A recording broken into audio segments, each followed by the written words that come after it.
What is up, guys? This is Michael Williams from Cartoon Universe, and today I'm counting down my top 10 favorite Pearl-centric episodes.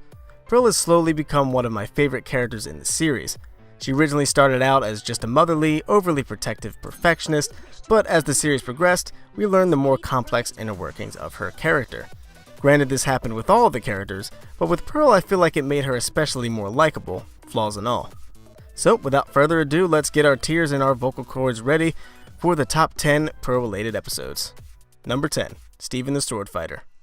So ironically enough, this episode actually didn't have a ton of Pearl in it technically, yet it still centered around her. The episode introduced to us what is known in the professional field as poofing.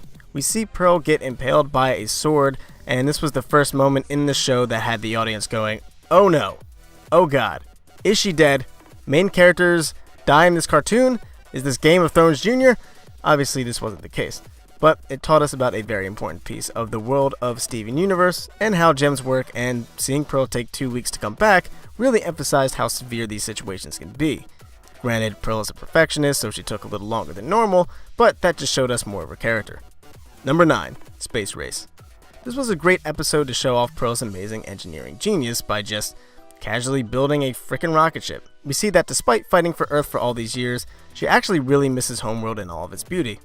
Hey, I'd miss my home planet too after being away for so long. Somehow, someday, we'd have to say goodbye. Okay, maybe not, but still. Anyway, she tries to use this faulty rocket to reach Homeworld and take Steven with her.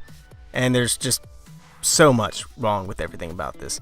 Let's see, the rocket ship wasn't going to make it, so Pearl and Steven nearly fell to their deaths, and Pearl was totally gung-ho about it, but Steven had to, make sure she didn't, kill them. Pearl was going to take Steven for 50 years without even telling the rest of the crystal gems, and without getting permission from Greg, who would have been dead by the time they returned, never to see his own son again.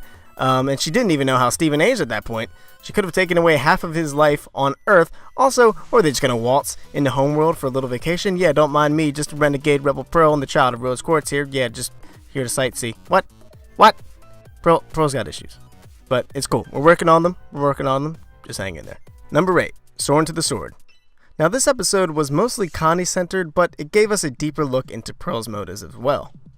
It focused on Pearl training Connie to be able to protect Steven, but what we got was a glance into Pearl's skewed views due to her overwhelming love for Rose Quartz and embedded insecurity, with her teaching Connie that she's pretty much worthless and only Steven matters. Obviously, Steven wasn't super cool with this way of thinking, and when confronting Pearl about it, we are given what is still one of the biggest emotional freakouts in the series. All Pearl ever wanted was to protect Rose. Rose was her everything, and as Pearl stated herself, Rose made her feel like she was everything. But she, of course, took that to the extreme. She fought as though she was nothing and like her life had no worth in comparison to Rose. This thought process was just a taste of Pearl's unhealthy mindset that would be addressed later on. Number 7, We Need to Talk.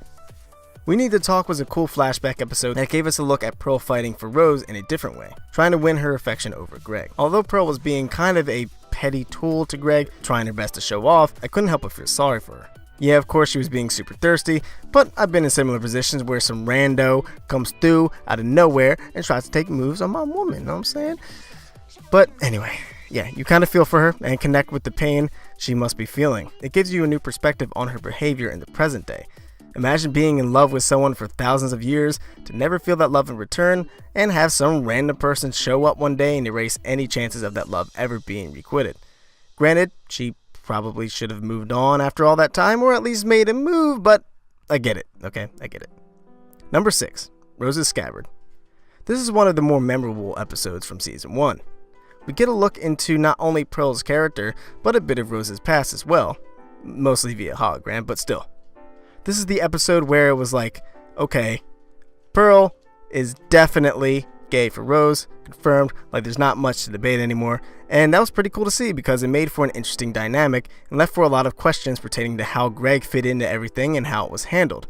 At this point, it wasn't even clear if Pearl and Rose were actually a thing or not, so it was a very cool and emotional episode that made Pearl more than just an archetype and bonded her and Steven even closer together. Number 5, Back to the Barn.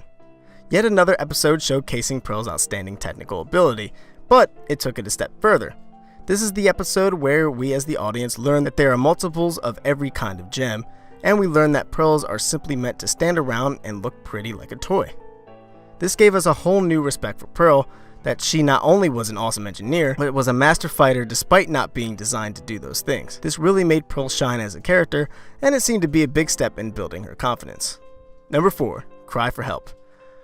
Whew boy, this one was a doozy. So remember when we got tastes of Pearl's insecurity? Yeah, well this episode was the entree. Seeing Pearl go out of her way to sabotage Garnet, just to feel even an ounce of the love that Ruby and Sapphire feel, made me just feel all different types of emotions. The word cringe comes to mind. But that's what makes Pearl such a well-written character. Yes, she's a good person, but she does things like this because insecurity, that's why. And there are people out there who behave in this manner, which makes it all that more real. And of course, this episode ended on a pretty sour note, which isn't necessarily common for these types of cartoons. But it's okay because number 3, friendship. So this episode we see Pearl losing her mind over capturing Peridot, thinking that it will somehow make things okay between her and Garnet, but obviously that's not what the issue is. I love this episode because we get a very real talk between Garnet and Pearl. Garnet took the time to understand where Pearl was coming from and gave her some very much needed advice. You can't seek validation from anyone else but yourself. Pearl was so desperate for someone else to love her, but she didn't even truly love herself. And Garnet put things in perspective, that even though she's the leader and seems to have it all together, there are times that she looks to Pearl for strength. And even though her relationship seems flawless, there's really no such thing. Even the greatest, most healthy of relationships have their bumps. The moral is don't worry so much about what everyone else has and what everyone else is doing better. Focus on you, love yourself, and within time, things will work out. Number 2, Mr. Greg. Mr. Greg has easily become one of the biggest fan favorites within the community, and I totally understand why. Not only was this the first episode to actually be a full-on musical, but it finally addressed the elephant in the room between Pearl and Greg.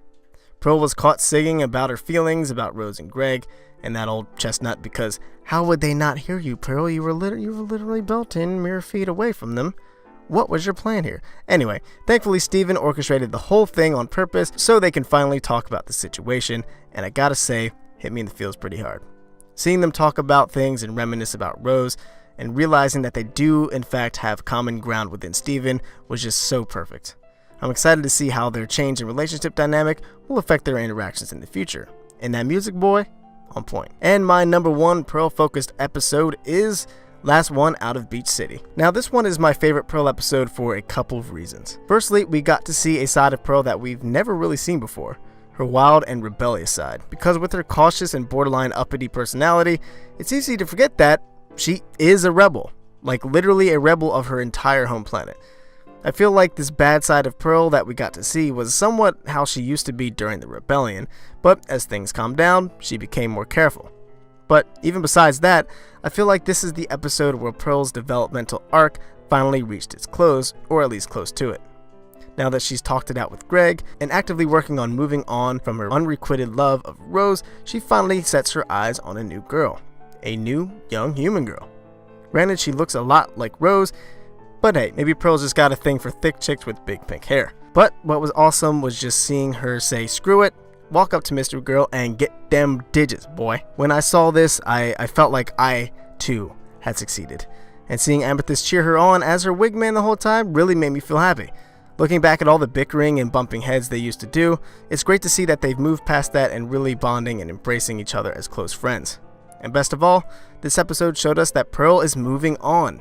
She's moving past all of her insecurities, she's letting go of her past, she's progressing. And this is what made me not only like her more as a character, but I just feel really happy for her. And I know Pearl's character arc is going to resonate with a lot of different people, and hopefully inspire those who have dealt with similar issues. But that pretty much covers it for my top 10 Pearl episodes. What'd you guys think of the list? Anything you would change? Anything you would add? Let us know in the comments down below. Also be sure to follow us on Twitter, and go ahead and follow my Twitter too. I really appreciate that. We also want to give a quick shout out to all of our patrons. Thank you guys so much for all your support. If you haven't already, be sure to check out our Patreon in the description below or at the end of the video. You can get some dope rewards, and it helps us make even newer and higher quality content for you guys. But anyways guys, I've been Michael Williams. You've been watching Cartoon Universe. We will see you in the next video. Peace. Let this be the perfect battle.